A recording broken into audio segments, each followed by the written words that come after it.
In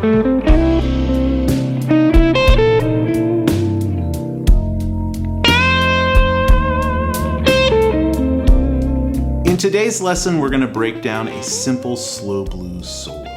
We'll discuss things like phrasing, note choice, and touch so that you can get the most out of these simple ideas. A lot of the examples we're going to look at today come from the great Mike Bloomfield and his biggest influence, the legendary B.B. King. My name is Jack Ruch. Welcome to my channel. Let's get into it.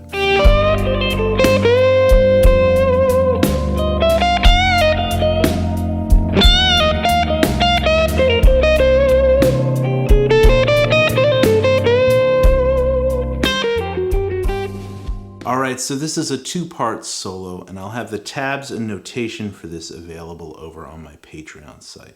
I'll also throw the entire solo performance up at the end of this video so you can hear how it all sounds strung together.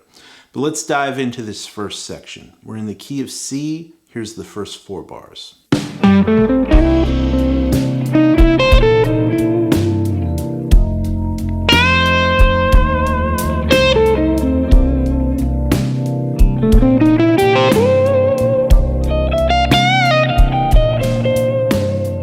So this solo starts out with a simple major pentatonic line right out of the C major pentatonic scale pattern. And the phrasing for this line is actually a rhythmic pickup that's going to anticipate the beginning of the form. And this is a common phrasing technique in the blues. So if I count it out, it goes 1, 2, 3. So I'm starting out on the 5th scale degree, then the 6th, the major 6th, up to the root, and then I am sliding in this little double stop, which is the 3rd and 5th, right out of this C major chord shape. So all right out of this C major scale. And as we hit that double stop, that is the downbeat and the beginning of the 12-bar form. Then I continue this major pentatonic idea, but I start incorporating the flat 3rd into this. So I'm going to play from the flat 3rd up to the major 3rd. And then the root, the major 6th, and then that hammer on from the flat 3rd up to the major 3rd again. So that all together sounds like this.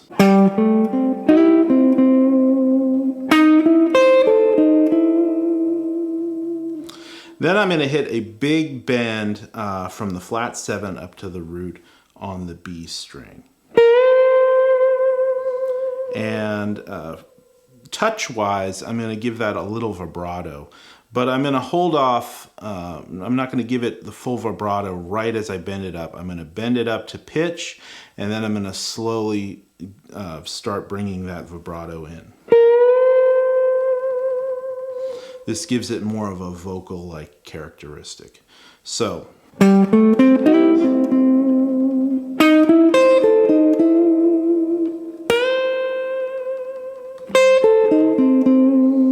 Coming down from that bend, we're going to play some similar notes that we used previously in the root, the major 6, but then we're going to drop down to this flat 3,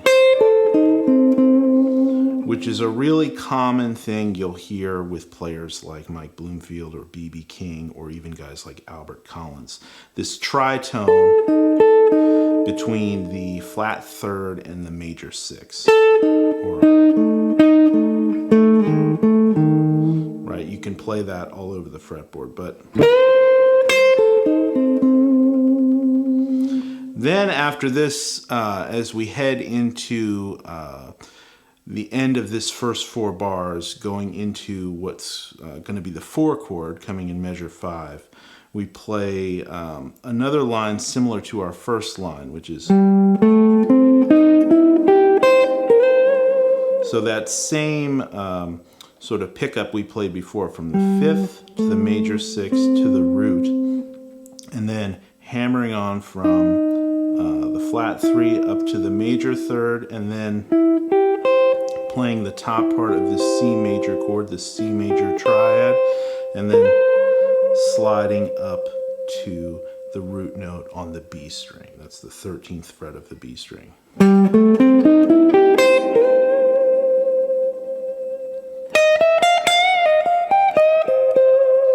Then from there we move up to this minor pentatonic box based in this position. Right? And we're going to play this chromatic movement from the flat 3 to the major 3rd to the 4th, and then bend.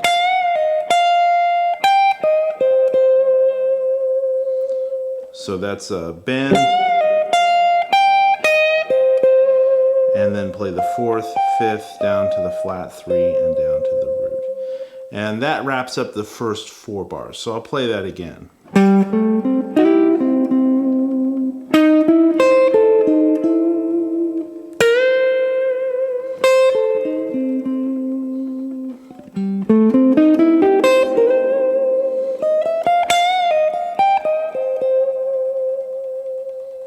Alright, so here is the next 4 bars of this solo played along to the backing track.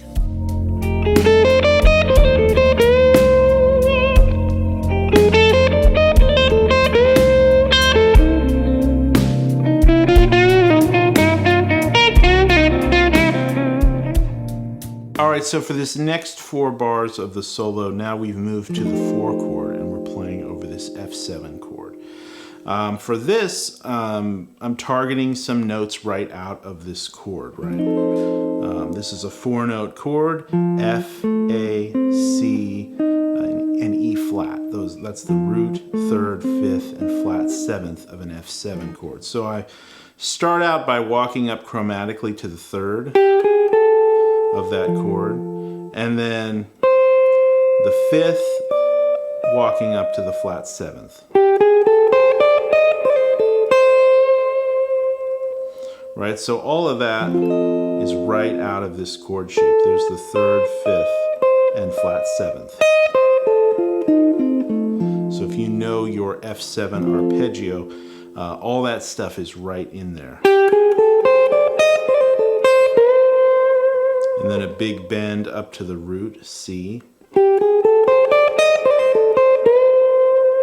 And then I play that lick again.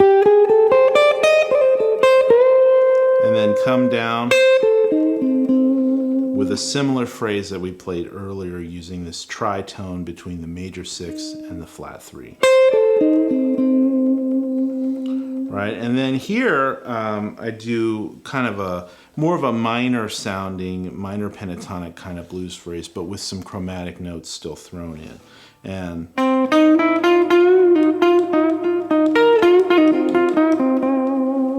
And for this, as far as the touch and the sound, I'm choosing to pick down here by the bridge, which gives it a little bit twangier, brighter, more aggressive sound. But this is the root, and then walking up chromatically from the flat 3, the major 3, the 4th, and then this little bend and pull off down to the flat 3,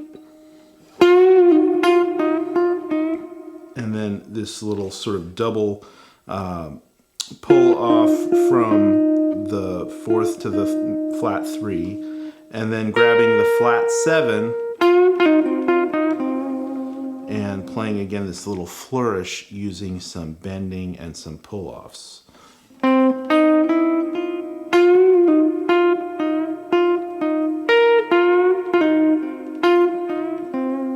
So, right, and again, all the tabs for this are going to be on Patreon, so if you learn better visually by looking at it, you can go there to download the tabs and notation, or just hit the playback speed on this video and slow it down if you want to slow that down and really take it one note at a time. But essentially, that's sort of more of an aggressive, bluesy, kind of minor sounding lick, because we're really accenting that minor 3rd quite a bit there.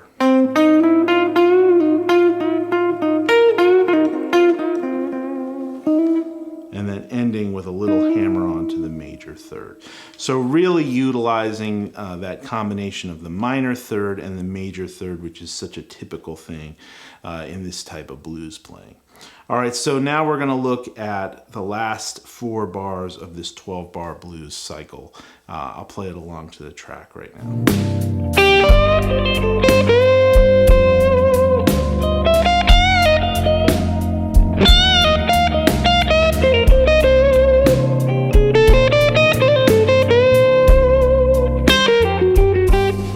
All right, so this last 4 bars starts by going up to the 5 chord, this G7 chord, and then it's going to walk back down to the 4 chord, the F, and then into the turnaround section where we go C7, F7, C7, and then up to the 5 chord. And over this 5 chord, I'm playing the 5th of this C chord, right, the note G, and then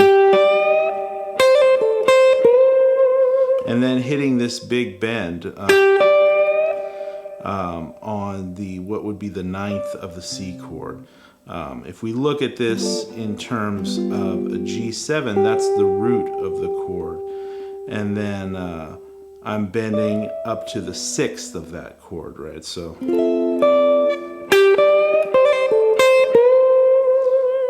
And again, a lot of this kind of bending, pull off, hammer on kind of stuff. So.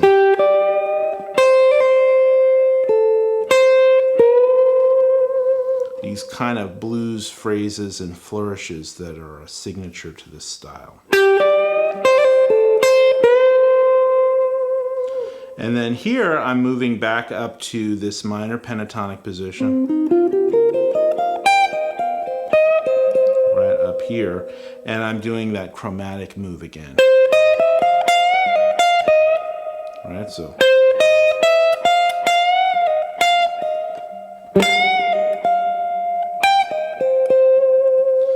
Playing similar phrases to what we used earlier in this solo. And then as it goes back to the 4 chord, I'm doing our phrase we used over the 4 chord, targeting the 3rd of that chord, the 5th, and the flat 7th of that chord.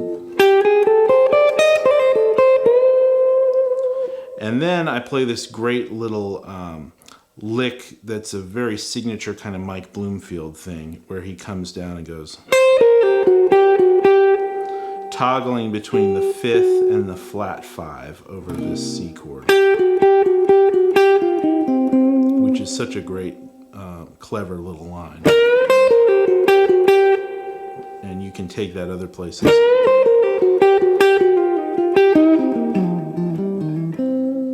All right, so now I'm going to throw up the entire solo performance so you can hear how all these ideas sound strung together. And again, all the tabs and notation for this are going to be available over on my Patreon site, and I'll also put up this backing track so you can jam along. Until next time, happy practicing and take care.